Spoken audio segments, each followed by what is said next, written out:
Hello guys, in this video I am going to show you how to set the music volume in the F1 Clash application.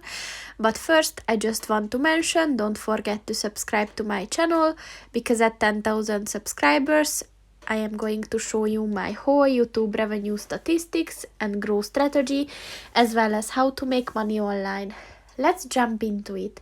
First of all, open the application on your phone and then click on the home button at the bottom of the page, and then click on the settings button at the top of the page on the left, and at the settings section look for the music button, and you can volume up or down by scrolling back and forth with the white button. So if you want to take it down, you can just scroll left. If you want to take it down, you can scroll right. So that's pretty much it for this video, guys. See you in the next one. Goodbye.